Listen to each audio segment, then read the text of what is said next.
Today I want to talk about the differences between a DIY inspection and a certified RV inspection.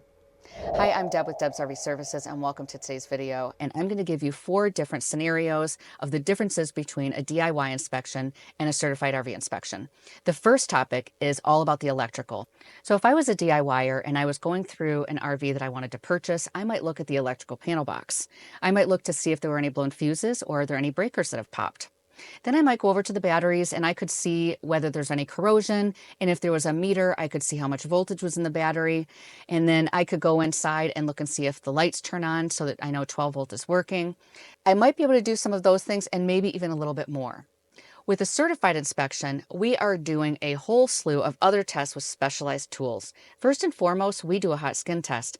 So hot skin test is to make sure that there's not excess voltage on the RV that was possibly a short, and we're connecting to a ground, and then we're taking our multimeter and we're going around the RV and we're testing all the metal surfaces to make sure that there is not excess voltage, because believe me, this actually happens. And you can get shocked by stepping on anything metal in your RV, and you don't want that to happen.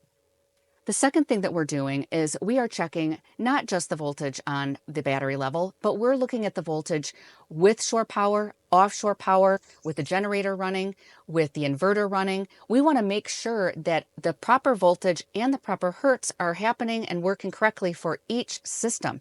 We're putting the generator on a load, we're putting the inverter on a load. We're making sure that all of those systems have proper voltage coming in, even when they're on a load. If you have a solar system, we're looking at the solar power coming in and we're looking at the voltage coming out. So the other thing that we're doing is we are going inside of the RV and we use what's called a GFCI tester. We're making sure that all those GFCI outlets pop. They're meant to protect you. They're there to protect you. And you especially should have them around any water location and on the exterior of your RV. So we're doing all those tests. The other thing that I'm doing is I'm going in and I'm not just looking at your electrical panel to see that you have blown fuses or popped breakers, but I am going in and taking off the panel for that electrical panel, and I am making sure that there are not any wires that look discolored, that I'm taking a thermal gun and I'm checking the temperature there. I'm making sure that the converter fan is working. And I'm just looking to make sure that there's no double tapped wires. All those things are really important and crucial for your electrical system to keep you safe. The second area is the water system. So as a DIYer, I might go through and turn on all the faucets and make sure that everything works. I might look underneath to see if there's any leaks. I might turn on the hot water and make sure that I'm getting hot water. As a certified inspector, I'm going to a much deeper level on that. I am going in and I am turning on the water on city connection. I'm also turning it on with the pump. I want to make sure that the water holds pressure, that the pump holds the pressure. So if and I keep that on for the entire time I'm in the RV, and if I hear any of the pump trying to fill up and pressurize the lines, then I know that there is a leak somewhere. I am looking underneath to make sure there's no leaks, but I'm also filling all these tanks because I want to make sure that the sensors are working correctly in the control panel. So I'm going through and I'm using specialized tools to look underneath and look for old leaks, new leaks, or any type of rot. I'm putting my camera, my flashlights way back underneath the sink. I'm looking at all the connections. I'm going behind the toilet. I'm going at the shower level. I'm turning that on. I'm making sure that there's no leaks there.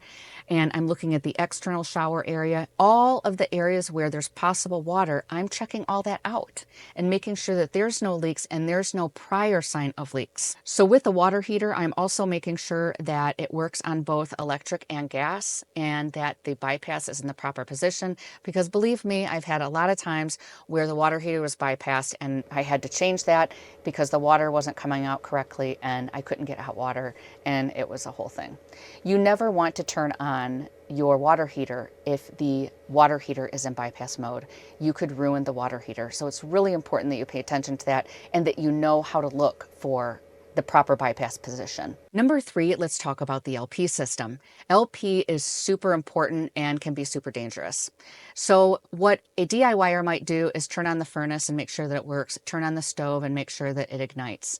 And really, that's about all you can do. You might look to see how the propane looks. You could look for cracks in the lines. You could look to see that it has a regulator cover.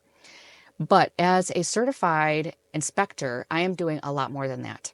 I have a manometer and I'm going through and I'm doing a leak test. So I am actually hooking up my manometer to the stove or an exterior port.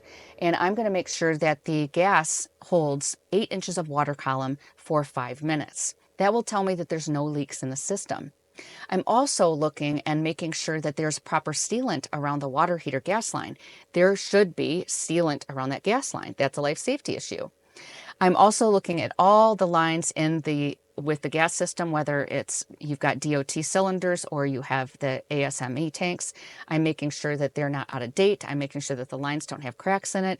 I'm making sure that when I turn on the furnace that I have an actual CO detector where I'm taking a measurement to make sure that there's not any leaking CO coming out. You also want to make sure that you're testing all of the life safety items. There is a CO detector and an LP detector in your RV, and they should be up to date, and I'm making sure that those are compliant. And number 4, let's talk about the exterior. So a DIYer, if you are so brave, you can climb up a ladder and look at the roof.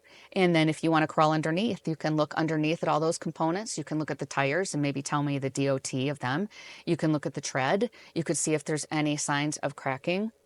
You can look and see if there's delamination along the sidewalls, and you can maybe run the slides in and out or have an owner do it. As a certified inspector, I'm taking a much deeper level to that, and I am climbing on the roof and I'm using the ladder to make sure that it holds and has integrity. I am getting on there and I am looking for holes in the sealant, cracks in the sealant. I am going to look on top and look at the slides from the top level to look at the roof of the slide, and I'm making sure that the roofing material looks good, that all the seals look good, and that there's proper sealant there. So I'm looking also around the RV and making sure that there are no signs of water intrusion, where there's no softness, where there's no like air conditioner shrouds that are coming loose or coming apart. And I'm also looking to make sure that there's no bubbles in the roofing material. So there's a lot more than just looking for holes and cracks in the sealant. There's a whole lot to the roof that a certified inspector knows what to look for. Then when I go down, I'm looking at underneath, and I am doing something that a lot of people don't want to do. I am happy to do that for you, looking underneath and looking for leaks and different components. I'm looking at bolts and making sure that there are no loose bolts. I'm making sure that there have not been prior tire blowouts. I'm looking at the DOT, the pressure of the tires, the tread of the tires, making sure that they are worn evenly on both sides and that there's not checking prior to the lifespan of the tire. So there's a lot of things that go into looking at an RV underneath. And then when you look at the slides, you're not just looking at the slides to make sure that they run in and out. I'm making sure that they run in and out evenly. I'm making sure that there's no weird sounds or no scraping of metal, that there's not signs of prior scraping along the gear racks. I'm looking underneath to make sure that there are not rotted out slides, that there's not signs of possible rot, that there's not any kind of gearing system that is off alignment or missing bushings or bolts or any of those things. There's a lot of things that are underneath the slide that you have to pay attention to. There are different metal pieces that I'm making sure that they're not missing or bent. And so I'm looking at all those things when it comes to a slide. Then as far as the exterior goes, I'm looking at all the sealant, and of course I'm looking for delamination. Sometimes delamination is not super easy to find. It's sometimes a little bit more difficult if it's just a slight delamination.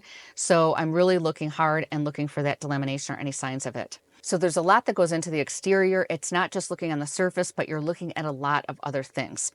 Now, those are just 4 examples of how the difference between a DIY inspection and then taking that deeper dive, being a certified inspector, and the differences. And there's many more differences I could go on, but I don't want to make this an hour-long video. So would you do a DIY inspection, or would you choose to do a certified inspection? Let me know in the comments.